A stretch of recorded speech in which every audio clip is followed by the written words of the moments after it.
भक्तगण, श्रद्धामयी मातृशक्ति सज्जनों, आज से लगभग महीना भर पहले की बात होगी जब इस आयोजक कमेटी के पदाधिकारीगण शकरगढ़ पधारे थे और 17 तारीख के लिए आग्रह किया गया कि उस दिन आपका कार्यक्रम हम रखना चाहते हैं, प्रतिष्ठा होगी, मगर वो दिन मेरे पास में खाली नहीं होने के कारण उस दिन मुझे ब्यावर आना पड़ेगा। आश्रम में भी कोई विशेष कार्यक्रम है, दो कार्यक्रम होने के कारण तीसरा का प्रोग्राम देना संभव नहीं था। और आज मेरा सौभाग्य रहा है कि इस विशाल कलश यात्रा के दर्शन करने का एक अवसर मुझे प्राप्त हुआ है। माता बहनों, खास करके आप ध्यान देंगे, जो कलश क्यों धारण किया जाता है, इतना ही नहीं एक बात और भी आप ध्यान रखिए, बहुत सारे जोड़े तैयार हो रहे होंगे यज्ञ में बैठने के लिए। कौन कौन आप लोगों में यज्ञ में बैठने वाली है? हाथ खड़ा करो तो पता ही नहीं है। देखो बैठेंगी, हवन में बैठने वाले हैं ना, जोड़े से बैठेंगे। पुरुषों में भी तैयार हो रहे होंगे, आप में भी तैयार होंगे। जब पंडित जी यज्ञ में बिठाएंगे, पूजा कराएंगे, उस समय देखना आपको किधर बिठाते हैं। जोड़ा तो बैठेगा, पर जोड़े में पत्नी को बाएं हाथ की तरफ बिठाते हैं कि दाहिने हाथ की ओर बिठाते हैं। आप कल देखना, कभी भी पूजा में बैठते हैं तो पत्नी को किधर बिठाया जाता है? क्यों? राइट हैंड की तरफ।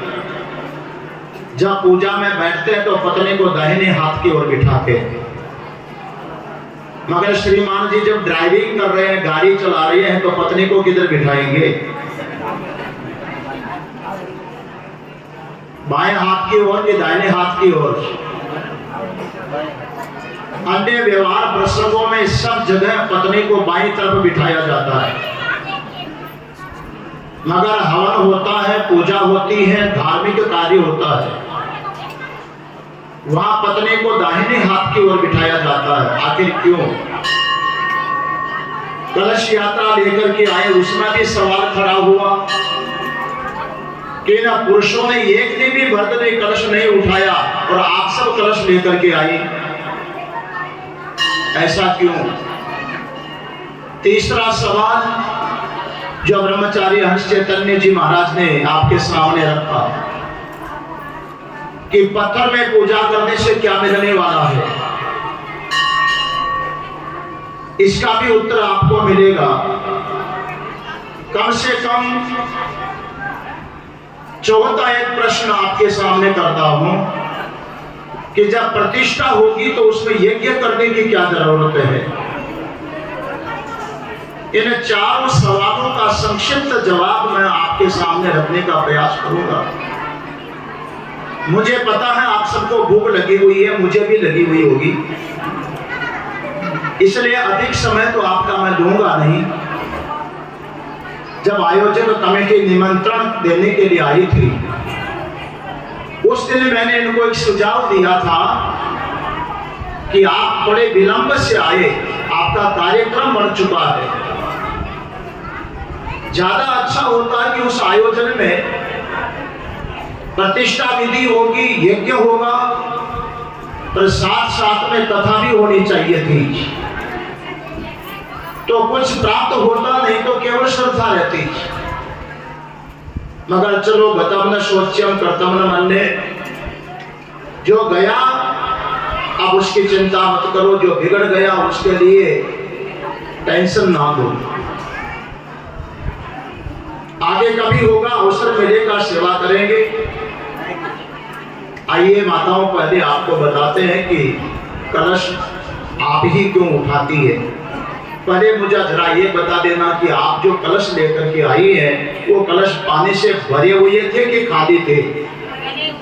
भरे हुए, लबालब भरे थे कि आधे थे? पूरे भरे हुए। बहुत धन्यवाद। सबसे पहले तो आपके लिए ताली बजनी चाहिए कि आपका कलश भरा हुआ था। माता बहनों और प्यारे सज्जनों, कोई भी धार्मिक अनुष्ठान होता है, उस धार्मिक अनुष्ठान में व्यक्ति के ज्ञान की बजाय उसकी भाव की प्रधानता होती है, श्रद्धा की प्रधानता होती है। हमारे हृदय में और मस्तिष्क में दो शक्तियां काम करती है। मस्तिष्क में ज्ञान शक्ति काम करती है और हृदय में भाव शक्ति काम करती है। आप मेरी बात समझ रहे हैं ना? माता इधर आए कि समझ रही है? छाती तो नहीं हिल रही है, माथा हिल रहा है। ये बात समझ में कहां आ रही है? मस्तिष्क में आ रही है कि छाती में, सीने में आ रही है? समझने की, ज्ञान की जो शक्ति है वो हमारे मस्तिष्क में होती है। समझना, न समझना, नहीं समझने को भी समझना, ये मस्तिष्क में समझ में आती है। ज्ञान मस्तिष्क में रहता है, मगर भाव कहां रहता है? कभी कभी कोई कारुणिक प्रसंग उपस्थित हो जाए, कभी कभी देखना माता बहनों, आपका बच्चा